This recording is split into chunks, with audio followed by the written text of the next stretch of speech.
할렐루야. 오늘은 7월 18일 목요일입니다. 오늘도 정시 매일 예배 함께 하신 성도님들 한 분 한 분 사랑하고 축복합니다. 다 같이 사도신경으로 우리의 신앙을 고백하며 예배의 자리로 나가겠습니다.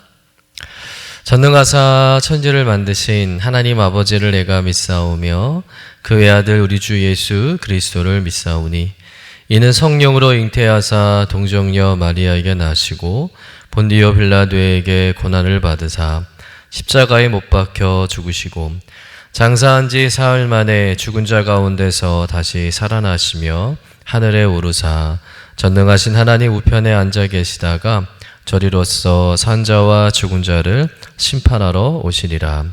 성령을 믿사오며 거룩한 공예와 성도가 서로 교통하는 것과 죄를 사하여 주시는 것과 몸이 다시 사는 것과 영원히 사는 것을 믿사옵나이다. 아멘.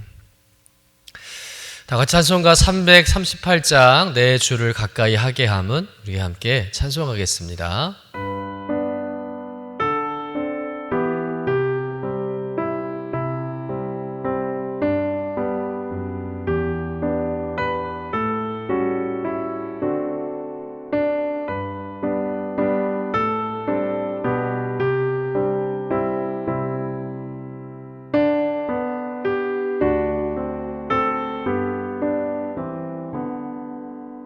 내 주를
오늘 우리에게 주시는 하나님의 말씀은 열왕기하 12장 17절에서 21절까지의 말씀입니다. 함께 받들어 읽겠습니다. 그때 아람 왕 하사엘이 올라와서 가드를 쳐서 점령하고 예루살렘을 향하여 올라오고자 하므로 유다의 왕 요아스가 그의 조상들 유다 왕 여호사밧과 여호람과 아하시아가 구별하여 드린 모든 성물과 자기가 구별하여 드린 성물과 여호와의 성전 곳간과 왕궁에 있는 금을 다 가져다가 아람 왕 하사엘에게 보냈더니 하사엘이 예루살렘에서 떠나갔더라. 요아스의 남은 사적과 그가 행한 모든 일은 유다 왕 역대 지략에 기록되지 아니하였느냐. 요아스의 신복들이 일어나 반역하여 실라로 내려가는 길 가에 밀로궁에서 그를 죽였고 그를 쳐서 죽인 신복은 신무아의 아들 요사갈과 소멜의 아들 여호사밧이었더라. 그는 다윗성에 그의 조상들과 함께 장사되고 그의 아들 아마샤가 그를 대신하여 왕이 되니라. 이는 하나님의 말씀입니다. 아멘. 본문의 말씀은 요아스 왕의 마지막이 어떠했는지를 보여주는 내용의 말씀입니다. 우리가 앞에서 보았던 요아스의 모습은 어떤 모습입니까? 하나님의 성전을 수리하는 등 하나님에 대한 열심이 대단했던 사람이 요아스죠. 참 좋은 왕이었습니다. 하지만 본문의 요아스의 마지막은 매우 어두운 내용으로 기록되어 있다는 거예요. 아람 왕 하사엘이 침략했을 때 하나님께 드려진 성물과 또 성전과 왕실 창고에 있는 금을 싸그리 모아다가 하사엘에게 바치며 항복하고는 억지 평화를 만들었습니다. 소위 뇌물을 준 것이죠. 또 게다가 20절 말씀해 보면 요아스가 자신의 신하에 의해서 살해당했다는 그런 도저히 이해되지 않는 내용이 기록되어 있습니다. 도대체 요아스에게 어떤 일이 일어나게 된 것일까요? 오늘의 본문을 이해하기 위해서는요, 역대하 24장의 내용을 함께 보아야 하는데 역대 24장에 보면 요아스 왕이 타락한 모습을 기록하고 있습니다. 그런데 말씀을 보면 좋았던 요아스가 변질되고 타락한 그 시점이 있다는 거예요. 어제 말씀에서 요아스가 좋은 왕으로 평가받게 된 그 이유를 말씀드렸는데 바로 요아스에게는 여호야다라는 영적인 멘토가 있었기 때문이라고 말씀을 드렸습니다. 그런데 이 여호야다가 죽으면서 요아스가 점점 타락하기 시작했다는 거예요.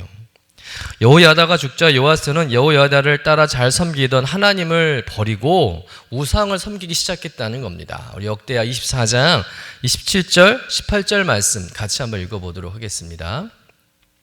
여호야다가 죽은 후에 유다 방백들이 와서 왕에게 절하매 왕이 그들의 말을 듣고 그의 조상들이 하나님 여호와의 전을 버리고 아세라 목상과 우상을 섬겼으므로 그 죄로 말미암아 진노가 유다와 예루살렘에 임하니라.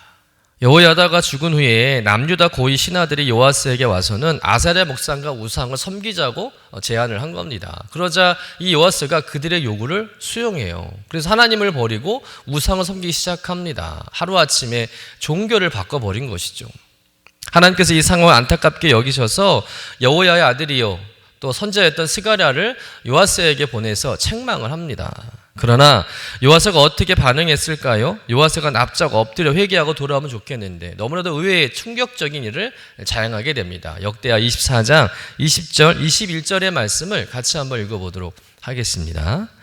이 하나님의 영이 제사장 여호와의 아들 스가랴를 감동시키심에 그가 백성 앞에 높이 서서 그들에게 이르되 하나님이 이같이 말씀하시기를 너희가 어찌하여 여호와의 명령을 거역하여 스스로 형통하지 못하게 하느냐 하셨나니 너희가 여호와를 버렸으므로 여호와께서도 너희를 버리셨느니라 하나 무리가 함께 꾀하고 왕의 명령을 따라 그를 여호와의 전 뜰 안에서 돌로 쳐 죽였더라. 선지자 스가랴를 하나님의 전 뜰 안에서 돌로 쳐 죽였다는 겁니다. 그것도 왕의 명령을 따라 요아스 왕이 그렇게 하라고 시켰다는 거예요. 어떻게 회개하라고 보낸 하나님의 선지자를, 그것도 고모부의 아들이자 자신의 혈육인 선지자를, 심지어 하나님의 예배드린 성전 안에서 그를 돌로 쳐 죽이라고 명령을 할 수 있을까? 정말 요아스 왕이 맞는 것일까? 의심이 될 정도로 요아스 왕은 이전과 180도 다르게 변질되고 타락한 왕이 되었다는 것입니다. 그리고 아람 왕 하사엘이 남유다를 쳐들어왔을 때 요아스는 싸워볼 생각도 안 합니다. 처음부터 온갖 금은 폐물을 가져다가 뇌물로 하세를 달래주면서 위기를 모면하라고 했다는 거예요. 위기가 닥쳐왔다면 하나님께 엎드려 부르짖고 기도하면서 하나님의 도움을 구해야 할 왕이 기도도 하지 않고 인간적인 방법을 썼다는 것이죠. 전혀 하나님을 의지하지 않는다는 증거입니다. 결국 이렇게 타락하고 변질된 하나님을 의지하지 않는 요아스를 하나님이 심판하시죠. 그 심판의 결과로 요아스는 자기 신하들에게 배반을 당하게 되고 비참하게 죽임을 당하게 됩니다. 참으로 믿겨지지 않는 일이고 안타까운 일입니다. 하나님을 누구보다 열심히 사랑했고 성전을 수리하고 하나님 앞에서 정직한 왕이라고 평가받았던 이 요아스 왕이 말년에는 하나님을 버리고 우상을 섬기고 또 하나님께서 보낸 선지자를 죽이는 끔찍한 일을 자행하고 위기 앞에서 기도하기보다는 인간적인 방법을 선택했다는 것이죠. 결국 하나님의 심판을 받고 요아스는 자기 신하들에게 죽임을 당하는 비참한 최후를 맞이하게 됩니다. 세상에 이런 반전도 없는 것이죠. 처음에는 너무나 좋은 왕이었는데 나중에 왜 이렇게 좋지 않은 왕이 되어서 하나님의 심판을 받게 되었을까요? 분명한 것은 요아스가 이렇게 타락한 시점이 여호야다가 죽은 직후라는 겁니다. 어릴 때부터 요아스는 여호야다의 지대한 영향을 받았을 것입니다. 거의 대부분 여호야다의 가르침과 교훈을 의지했던 것이죠. 그런데 여호야다가 죽고 나니까 이 요아스가 어떻게 할 줄을 몰랐다는 것입니다. 여호야다가 없으니까 주변의 신하들이 요아스 왕을 협박하고 회유하는 일이 많아졌고 요아스 왕이 그들의 협박과 회유에 넘어가게 되고 자기 중심을 제대로 잡지 못했다는 것이죠. 여러분, 이것은 무엇을 의미하는 것일까요? 요아스는 단순히 여호야다를 존중하고 따랐을 뿐 그 가르침을 자신의 것으로 적용하지 못했다는 겁니다. 즉 여호야다의 하나님을 자신 하나님으로 모시고 섬기지 못했다는 것을 우리가 유추해낼 수 있다는 거예요. 즉 요아스는 여호야다만 바라보았지 여호야다의 하나님을 자신의 하나님으로 만나지 못했다는 겁니다. 또 이런 이유와 상황이 있었을 것입니다. 아마 여호야다는 어린 나이에 왕이 된 요아스를 굉장히 안타깝고 가엾게 여겼음에 틀림없을 것입니다. 그도 그럴 것이 아버지, 형제가 다 죽었고 7살 어린 나이에 왕에 등극했습니다. 누가 옆에서 도와줄 사람도 없었고 교묘하게 치열한 이런 정치 싸움에서 자칫하면 요아스가 위험에 빠질 수 있는 상황이 많았어요. 그러다 보니 여호야다는 이런 요아스를 위해서 하나부터 10까지 일일이 다 챙겨주면서 도와주었다는 것입니다. 문제가 생기면 자신이 직접 나서서 모든 문제를 해결했을 것입니다. 모든 문제가 요아스에게 이르지 않도록 여호야다는 미리 방패 역할을 자처했던 것이죠. 그런데 이것이 문제였던 것입니다.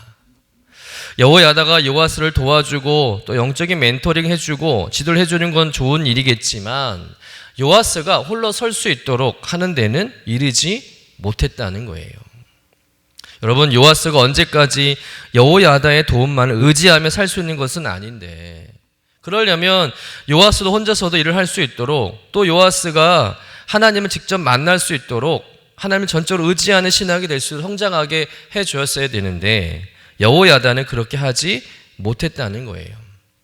요아스가 성년이 되고 어른이 되었는데도 여호야다는 옆에서 계속해서 이래라 저래라 일일이 코치하고 하나부터 10까지 다 관여하면서 요아스는 그야말로 허수아비 왕 같은 존재가 되었던 것이죠. 그런 상황에서 여호야다가 죽으니까 요아스가 정신을 못 차리는 거예요. 뭘 어떻게 해야 될지 스스로 결정도 못하고 행동도 하지 못하는 것이죠. 영적인 홀로 서기가 불가능한 상황이었다는 겁니다. 영적 자립이 이루어지지 않았던 거예요. 그런 영적 자립이 이루어지지 않으니 주변의 이야기에 휩쓸리고 그런 상황에서 하나님을 버리고 우상까지 섬기는 일까지 벌이게 된 것이죠. 여러분, 누군가의 도움을 받는 신앙은 좋은 일이겠지만 언제까지 그런 신앙이 되어서는 안 되는 것이죠. 옆에서 항상 일일이 도와줘야 하는 신앙이 되어서는 안 된다는 것입니다. 때가 되면 홀로 설 수 있는 자립적 신앙이 되어야 할 줄로 믿습니다. 바울이 고린도 교회 성도들이 요구하는 신앙이 그런 신앙이에요. 자립적인 신앙입니다. 고린도후서 13장 5절 말씀 같이 읽어보겠습니다. 너희는 믿음 안에 있는가? 너희 자신을 시험하고 너희 자신을 확증하라. 예수 그리스도께서 너희 안에 계신 줄을 너희가 스스로 알지 못하느냐? 그렇지 않으면 너희는 버림받은 자니라. 이 말씀은 늘 너희가 믿음 안에 있는가 자신을 시험하고 확증하라는 것이죠. 과연 내 안에 예수님이 살아계신가? 라는 것을 날마다 스스로 점검하며 살라는 거예요. 여러분, 우리에게도 이런 신앙의 검증이 반드시 필요한 줄로 믿습니다. 누군가의 도움을 받으려고 하기보다는 스스로 신앙에 자립할 수 있도록 예수님과의 영적 교제가 활발하게 있어야 한다는 거예요. 여러분, 아무리 훌륭한 선생님을 만나고 또 그 선생님의 지도를 받는다 할지라도 그 선생님이 내 인생을 대신 살아줄 수 있는 것은 아닙니다. 또한 영원히 함께 할 수 있는 것도 아니죠. 아무리 좋은 코치가 있더라도 코치가 선수 대신 게임을 뛸 수는 없는 일입니다. 코치로부터 지도를 잘 받고 훈련을 잘 받으면 필드에서는요, 자기가 뛰어야 되는 거예요. 스스로 생각하고 경기하고 움직여야 한다는 것이죠.